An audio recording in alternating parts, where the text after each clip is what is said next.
Hello student, welcome to पार्श्व international school के online classes में।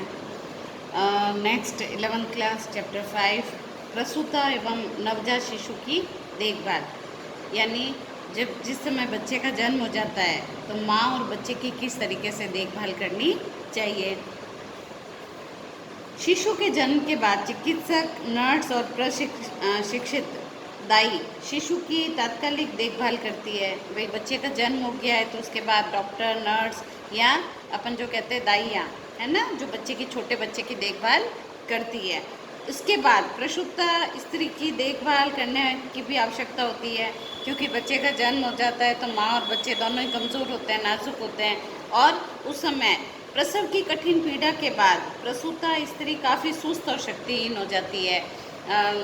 जैसे बच्चे का जन्म होता है तो ना माँ में ताकत रहती है और बच्चा भी छोटा होता है और उसकी देखभाल करनी बहुत ज़रूरी होती है। उसे नींद या बेहोशी का सा एहसास होता है, क्योंकि काफ़ी ब्लड लॉस भी हो जाता है।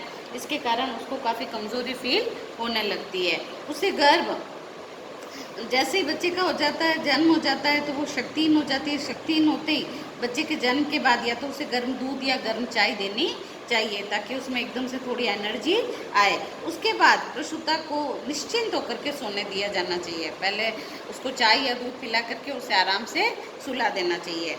गर्भावस्था के दौरान स्त्री के गर्भ संबंधित अंगों में विशेष परिवर्तन हो जाते हैं। ये अपन ने पिछले चैप्टर में पढ़ा था कि शरीर में काफ़ी बदलाव होने लग जाते हैं, जिसे पुनः अपने स्वाभाविक रूप में आने में काफ़ी समय लगता है।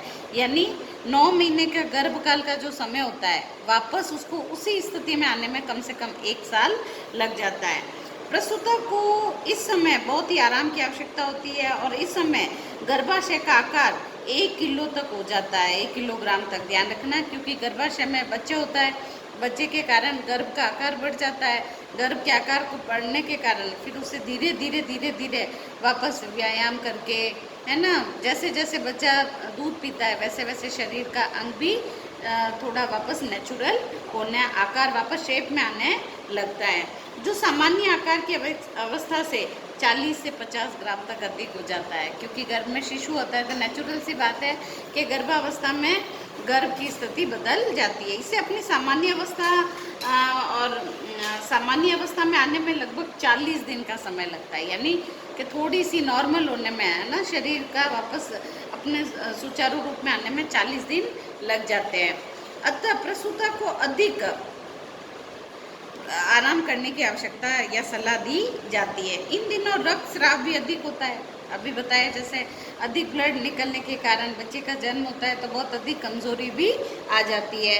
अतः शारीरिक स्वच्छता का, जैसे स्वच्छ वस्त्र पहनना, स्वच्छ नैपकिन का उपयोग करना, ये भी बहुत ध्यान रखना होता है, क्योंकि नाजुक होते हैं, बच्चा भी नाजुक है। इस कंडीशन में माँ भी कमज़ोर है तो बीमार ना हो, इसलिए हमें उन्हें साफ़ सफाई का ध्यान रखना चाहिए, शांति रखनी चाहिए, ताकि आराम से माँ और बच्चा नींद ले सके। इसके अतिरिक्त प्रसूता को भारी कार्य, जैसे भारी कार्य नहीं करवाने चाहिए, जैसे वजन उठाना, बाल्टी उठाना, कपड़े धुलवाना, है ना, हल्का कम नमक मिर्ची का भोजन देना, ठीक है, पानी भारी बाल्टी उठाना आदि कार्य नहीं करवाने चाहिए। मूत्राशय में भी कई बार संक्रमण हो जाता है, यूरिन वाली जगह पर इन्फेक्शन हो जाता है और इस कारण प्रसूता को ज्वर रहने लगता है, यानी उसे कई बार बुखार भी आ जाते हैं। प्रसव के पश्चात पाचन शक्ति भी कमज़ोर हो जाती है। जैसे ही बच्चे का जन्म होता है तो धीरे धीरे पाचन शक्ति भी उनकी कमज़ोर हो जाती है और इसके लिए प्रसूता को प्रथम दिन में खिचड़ी देनी चाहिए, दलिया या खिचड़ी, है ना, दूध, सब्जियों का सूप, दाल और अन्य ठोस पदार्थ खाने के लिए ये देने चाहिए। दाल और अन्य पदार्थ ऐसे देने चाहिए ताकि वो आराम से भोजन को पचा सके, जो कि सभी प्रकार के विटामिन तथा खनिज लवणों युक्त होने चाहिए। सामान्य प्रसव में प्रसूता को अजवाइन, गुड़ का पानी, बादाम या खसखस का हलवा, गोंद के लड्डू, मेथी, मेवे के लड्डू, घी के बने लड्डू भी खाने को दिए जाने चाहिए, ताकि वापस उसकी जो प्रोटीन की और जो कमी हो गई है ना, तो वो कमी की पूर्ति की जा सके।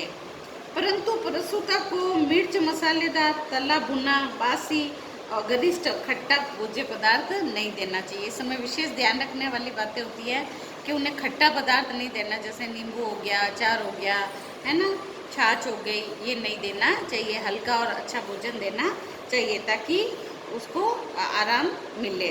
इस समय प्रसूता को दिन में 5 से 6 बार थोड़ी थोड़ी मात्रा में भोजन देना चाहिए। क्यों? क्योंकि नवजात शिशु का जन्म हुआ है, बच्चे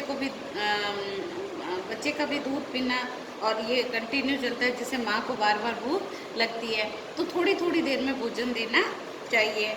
कम से कम 40 से 50 दिन तक पूरा विश्राम की आवश्यकता होती है, क्योंकि विश्राम होगा तभी माँ और शिशु स्वस्थ होंगे। अब प्रसव के समय कौन कौन सी आवश्यकता या तैयारी की ज़रूरत होती है? अब बच्चे का जन्म हो रहा है तो किस चीज़ की आवश्यकता होती है या कौन सी तैयारी करनी चाहिए? नंबर 1, उचित डॉक्टर का चुनाव। आजकल तो बच्चों का जन्म हॉस्पिटल में ही होता है, तो एक अच्छा डॉक्टर चाहिए। प्रसव है तो स्थान का चयन, यानी अगर कई बार घर में भी बच्चे का जन्म होता है तो कम से कम सुरक्षित और अच्छा स्थान हो। प्रसव के पश्चात देखभाल है तो दाई या नर्स का चुनाव। बच्चे का जन्म होते ही बच्चे की साफ सफाई, माँ के देखभाल करने के लिए दाई की भी आवश्यकता होती है। प्रसूता के लिए वस्त्र और अन्य सामग्री की भी तैयारी होनी चाहिए। प्रसूता जिस समय बच्चे का जन्म होता है उस समय बहुत सारी चीज़ों की आवश्यकता होती है, बहुत सारी सामग्री चाहिए होती है, वो सारी तैयारी कर लेनी चाहिए। घर पर प्रसव की स्थिति पर प्रशिक्षित दाई का चुनाव करना चाहिए। भाई समय बदल गया है, अब घर में प्रसव कम होता है, लेकिन पहले प्राचीन ज़माने में होता था और अब भी गाँवों में कई जगह घर में ही बच्चों का जन्म होता है, तो उसके लिए एक उचित प्रशिक्षित दाई की आवश्यकता होती है। नवजात शिशु के लिए उपयोगी वस्त्र व अन्य आवश्यक सामग्री को एकत्रित करना। जैसे ही बच्चे का जन्म हो जाता है तो बच्चे को किन किन चीज़ों की आवश्यकता होती है, ये सारे के सारे कार्य हमें पहले से ही देख लेने होते हैं। अब नवजात शिशु की देखभाल, अब बच्चे का जन्म हो गया है, बच्चे की देखभाल कैसे करेंगे? गर्भस्थ शिशु जो माँ के शरीर से जन्म लेता है उसे नवजात शिशु कहा जाता है। नवजात शिशु की देखभाल में काफ़ी सावधानी व धैर्य बरतने की आवश्यकता होती है।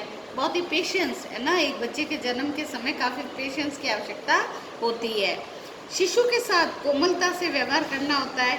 9 माह तक शिशु अपनी माँ के गर्भ में रहता है, जहाँ उसे उचित सुरक्षा और तापमान मिलता है। बच्चा जैसे ही बाहर आता है वैसे ही उसे एक नए तापमान में, है ना, उसे रहना होता है। साथ ही उसे एक अच्छे देखभाल की भी आवश्यकता रहती है, क्योंकि जन्म के पश्चात उनकी पाचन क्रिया शुरू हो जाती है, श्वसन तंत्रिका में परिसंचरण होना शुरू हो जाता है, ताप का नियंत्रण, रोग प्रतिरोधक क्षमता विकसित करना, फुफ्फुसीय श्वसन क्रिया। इसी कारण बच्चे की शारीरिक क्रियाओं में काफ़ी बदलाव जन्म के बाद होता है, इसलिए बच्चा इस माहौल में थोड़ा सा एडजस्ट होने में समय लगाता है। इसीलिए अक्सर बच्चे को जन्म के पश्चात या तो पीलिया हो जाता है या निमोनिया होने की शिकायत रहती है, अगर बच्चा कमज़ोर हो तो, है ना। इसीलिए बच्चे को थोड़ा सा ढक कर के रखना चाहिए, खुली हवा में नहीं होना चाहिए, पंखा नहीं होना चाहिए, कूलर नहीं होना चाहिए, क्योंकि बच्चे को वैसे भी गर्मी नहीं लगती है, लेकिन कई लोग थोड़ा गर्म माहौल होने के कारण जो क्रियाएं करते हैं वो उससे बच्चा बीमार हो सकता है। अब शिशु का कृत्रिम पोषण, किस तरीके से शिशु की देखभाल करना चाहिए। शिशु के जन्म के पश्चात सिर्फ उसे माता का दूध पिलाना चाहिए, क्योंकि माँ का दूध ही अमृत तुल्य होता है। माता के दूध से बेहतर और कोई श्रेष्ठ कर कोई भी दूध नहीं होता है। अगर कोई सिचुएशन अलग हो गई है कि भाई माँ बीमार हो गई है या माता की मृत्यु हो गई है या अन्य कोई कंडीशन है, तो बच्चे को बकरी का या गाय का दूध पतला करके पिलाना चाहिए। अन्यथा सबसे पौष्टिक आहार माँ का दूध होता है। वो कीटाणु रहित होता है, ताज़ा होता है, सदा उपलब्ध रहने वाला होता है और इसे किसी तरह की कोई खराब होने की गुंजाइश भी नहीं रहता है और सभी गुणों से भरपूर होता है। स्तनपान कराते समय शिशु के सिर के नीचे हाथ रखना चाहिए, ताकि दूध पीते समय शिशु के गर्दन को सहारा मिल सके और दूध आराम से सांस नली में न जाए और आराम से वह दूध पी सके। ध्यान रहे कि शिशु को सांस लेने में तकलीफ ना हो, इसके लिए उसकी नाक को भी दबने से बचाए और दूध पीने के पश्चात शिशु को धीरे धीरे कंधे से लेकर के कमर पर हाथ फेरे ताकि डकार ले सके। क्यों लेते हैं डकार, क्यों दिलाते हैं? क्योंकि हवा है ना, जब बच्चा दूध पीता है तो हवा भी उसके पेट में चली जाती है, वो हवा वापस बाहर निकालने के लिए। नहीं तो बच्चा सो जाता है या लेटा हुआ है और डकार आती है तो कई बार बच्चा दूध भी वापस बाहर निकाल लेता है। इसलिए डकार दिलानी चाहिए ताकि बच्चा आसानी से दूध को पचा पाए।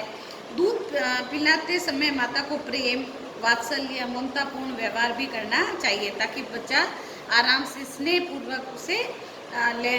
परंतु कई कारणों से यदि माता शिशु को स्तनपान नहीं करा सकती है तो शिशु को भैंस, गाय या बकरी आदि का दूध भी पिला देना चाहिए। शिशु माता के दूध के अतिरिक्त उसे उसके स्थान पर जो भी दूध शिशु को पोषण हेतु दिया जाता है वो फॉर्मूला कहते हैं, मिल्क फॉर्मूला तैयार किया जाता है। पोषण एवं पाचन की दृष्टि से गाय का दूध शिशु के लिए सर्वोत्तम होता है, परंतु कई बार अगर गाय का ताज़ा दूध उपलब्ध नहीं होता है तो उसे भैंस या बकरी का दूध भी पिला देना चाहिए। ये होता है माता और बच्चे की देखभाल कैसे करें। ये हमारा चैप्टर 5 स्टार्ट हो गया है। नेक्स्ट कल पढ़ेंगे फॉर्मूला तैयार कैसे दूध तैयार किया जाता है। Thank you.